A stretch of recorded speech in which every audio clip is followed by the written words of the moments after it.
So, Jake Tapper has this book that he's lying about, and he's really just covering up the cover up and giving an out to anyone who worked in the Biden White House and anyone in the media. That's fine. We're sick of Jake Tapper. But we've got new information on this supposed apology he delivered to Lara Trump. And you're going to want to hear this because Lara Trump now is revealing exactly how that apology went. Now, first, let's look back on Jake Tapper explaining to Megyn Kelly on her podcast while he's trying to sell his book exactly what happened, at least what he wanted to reveal about this conversation between he and Lara Trump, the president's daughter-in-law. It begins here with this interview during the 2020 election when Jake Tapper treated her like garbage. Joe Biden, as we all know, has worked to overcome a stutter. How do you think it makes little kids with stutters feel when they see you make a comment like that? First and foremost, I had no idea that Joe Biden ever suffered from a stutter. I think what we see on stage with Joe Biden, Jake, is very clearly a cognitive decline. Okay. That's what I'm referring to. It makes me uncomfortable you are to watch somebody on stage search for so questions. amazing. You're trying to tell me that what I was suggesting was I think stuttering. That you were mocking his stutter. I think you were mocking his stutter, and I think you have absolutely no standing to diagnose somebody's cognitive decline. And it's very concerning to a lot of people that this could be the leader of the free world. Okay. That is all I'm saying. I genuinely feel sorry for Joe Biden. I appreciate it. I'm sure it was from a place of concern. We all believe that. Lara Trump, thank you so much. Oh, what a monumental jerk. Now, Megyn Kelly played that video, and then look at Jake's face, confronted him over it. And you'll see what he had to say here. But understand, this is really the major problem here whenever anyone wrings their hands and say, oh, they didn't cover Biden, they didn't cover Biden. They did worse than that.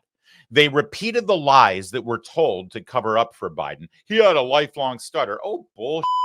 We've all seen video. The guy's been in politics since the 70s, for crying out loud. He was a senator for 50 years, vice president for 8 years. We've seen Joe Biden. We've never seen him have a stutter. It was a lie. Everybody knows it was a lie. But not only did Tapper and all of his pals in the media repeat that lie, but you saw what he just did.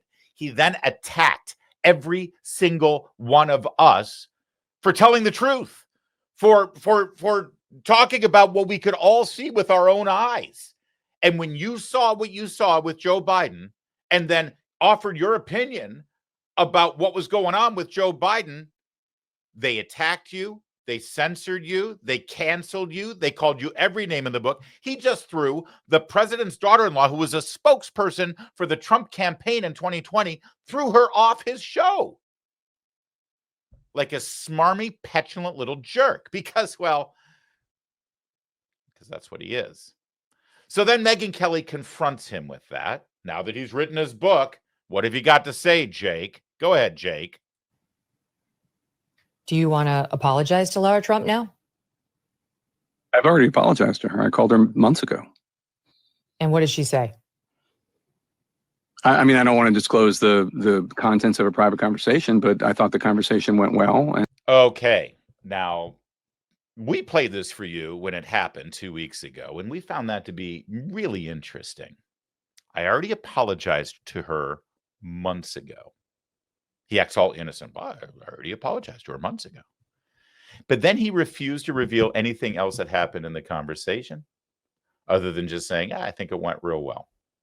Well, Lara Trump is now speaking out. She has revealed what happened in that conversation. We'll get to it in a second. But, while we're at apologies, while we're all looking back now and we're all doing the whole, oh, if only I knew then what I know now.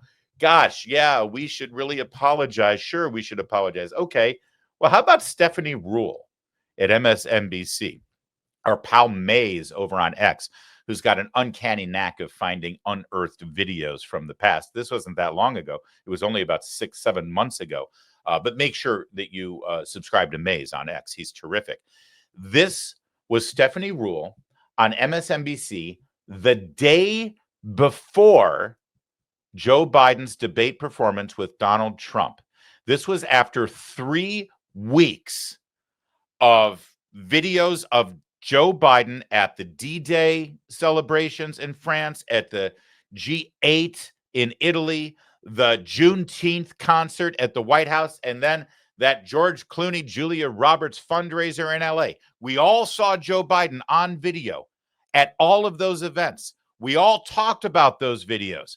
The White House claimed those videos were cheap fakes, disinformation, probably Russian propaganda. How dare you people? And here's Stephanie Ruhle, MSNBC, doing her duty on behalf of the party. For the last 2 weeks, Republicans seem to have had one single strategy: spreading videos to make President Biden seem feeble, old, and unfit. But as we like to say on this show, the truth matters, but only if you see it. This right here is a video that the RNC published of President Biden at a D-Day event, apparently struggling to sit in his chair. But in the full video, you can see he was just waiting for Secretary of Defense Austin to be introduced. On a separate occasion, another day, the New York Post shared this cropped video of the president seeming to wander off during a skydiving demonstration at the G7. And guess what the RNC did? They ran with it. But in the wide shot, you can see the truth, that the president is talking to several of the skydivers that are just out of the frame. And now outlets like Fox News are now saying that Biden's pause at an LA fundraiser over the weekend is just the latest example of supporters directing the president. Well, spokespeople for the White House and host Jimmy Kimmel say he was just taking in the crowd. Now, Press Secretary Karine Jean-Pierre and others are calling these cheap fakes. But what it is truly deceitful behavior that is not rooted in truth. Yeah, truth matters, all right, Stephanie. And of course, now we know that it was the White House that was lying. It was the White House who was a cheap fake, Karine Jean-Pierre. And Stephanie Ruhle just repeated them all to you. As if the comms office at the White House had written her script for her, which they probably did. Now, I know you may be rolling your eyes thinking, oh, why we're so sick of this story. No, we're not. No, we really aren't. Repeat after me. It is the greatest political scandal of our lifetimes. We don't know who was making decisions in the Biden White House. We don't know who was using the auto pen for pardons or executive orders. We don't know who was sending our men and women in uniform into harm's way. Oh, they'll assure you that it was Joe Biden because he was making those decisions and signing those pardons and those executive orders, even though the auto pen was being used. But he was doing all of that on his good days. That's what they'll tell you. But see, those are the same people who told you this. See, they've lost any benefit of the doubt at this point. What, we're supposed to believe them now? Oh, sure. We lied about whether Biden was capable. We lied about his decline. We lied about his incapacity. We lied about whether he could be president for 4 more years, let alone the rest of 2024 or 2023. We lied about all that, but trust us now. He authorized all the pardons. He authorized sending men and women into harm's way in the military. He authorized every executive order. Oh, yeah. Trust us on that. Sorry. We don't trust you on any of that. And it's these people in the media who should be actually leading the charge on this story. You know, it's an old saying in journalism. If your mother tells you that she loves you, always get a second source. The idea is that no matter what you're told by anybody, especially in Washington, D.C. and the government, don't believe it firsthand. Verify it. And they did the opposite. So while we're issuing our apologies, maybe Stephanie Ruhle should apologize. Maybe this network should apologize. Maybe every single one of the people on this panel, who I'm sure are about to nod along and say, that's right, these Republicans and these cheap fakes and Donald Trump, they're lying propagandists, probably Russian disinformation. They're awful. Maybe they should apologize too. Which brings us to the aforementioned apology. Remember what Jake Tapper said? Oh, I called Lara Trump months ago. And I apologized. I'm not going to reveal what we said in that conversation, but I already apologized. I think the conversation went well. Well, funny thing about that conversation, there were 2 parties involved. And the other party, Lara Trump, she's speaking out. Here's what she said happened in that phone call. Jake Tapper called me about 2 months ago, actually, And he said, I have this book coming out. And I know everybody's saying that I should apologize to you. I plan, whenever the book comes out, to go on TV and I will say, you were right and I was wrong. And I guess to Jake's credit, he did that. Now, Laura, I think the overarching thing here, though, is that the damage is done, right? We were so close to something so dangerous happening to this country. I mean, look at what actually happened. Look at the millions of illegal immigrants able to pour in. People are questioning now, who was actually in charge of this country. I guess whoever was in charge of the auto pen. We really have to think about what would have happened if Joe Biden would have been elected. These people would have swept his condition under the rug even more. And Jake Tapper saying that this is like a Watergate level type of situation. Now that he played a role in it, it feels a little bit too late to me. I do appreciate that he did keep his word, though, and come out and say that I was right. Okay, a couple of things that need to be unpacked here. She's absolutely right, by the way. Too little, too late. Look at the damage that was done, not just to President Trump's campaign, which in 2020, when Jake Tapper behaved that way, it certainly did damage his campaign. And it took a very important political argument away from the Trump campaign, the argument that Joe Biden was not capable of being president for 4 years. Yeah, there was damage to the Trump campaign, but look at the damage to the country because he was allowed to occupy the White House for those 4 years. Some of the damage that was done, I don't know how long it will take for us to recover, especially when it comes to the tens of millions of illegal immigrants in this country and the crime that'll go along with it and the waste of money in our benefit system because of it. But set all of that aside for a moment. Yeah, Jake's right. This is a Watergate level scandal. Actually, it's worse than Watergate. You know why? Well, two reasons. The first is Watergate did not in any way whatsoever involve a person who was incapable of being president and a quiet, nameless, silent cabal of individuals making decisions at the White House, people that you never elected, running things in his place. That's kind of more important than the break-in and then hush money of the Democrats' political office at the Watergate Hotel. That's what Watergate is, boys and girls. Look it up. The second reason why this is a bigger scandal was because we knew about Watergate because reporters in Washington, D.C. actually investigated and broke the story while Richard Nixon was still president. Here in this scandal, not only did the reporters not investigate it and not break it, they waited until after Biden was out of office before they even asked questions about what was going on. And the book that came out, not a newspaper story in the Washington Post with Watergate. No. The story was eventually broke by so-called reporters in a book that they could make millions off of. So they didn't care about actually telling the truth and getting the story out. They cared about making money off the book.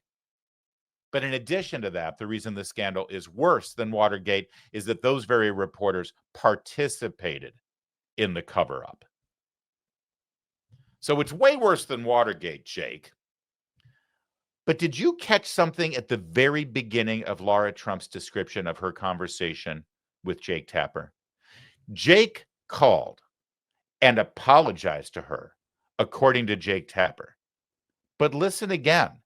Did Jake Tapper apologize? Jake Tapper called me about 2 months ago, actually.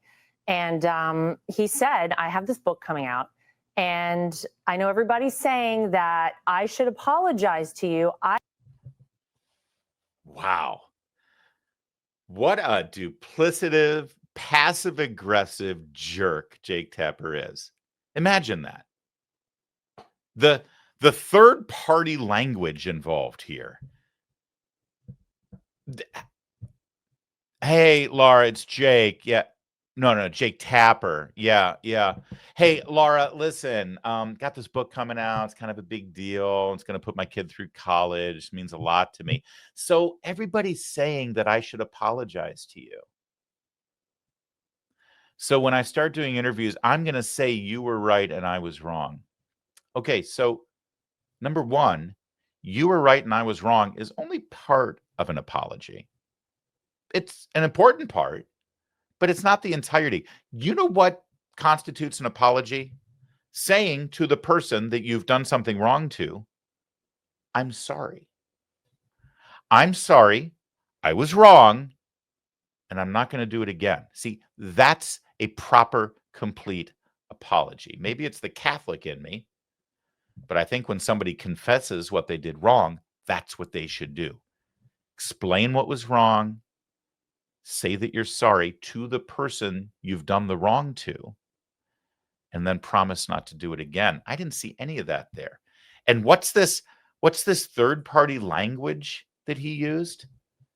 Everyone's telling me that I should apologize to you. What about you? What about your conscience? You see, that's not what a real man does, Jake.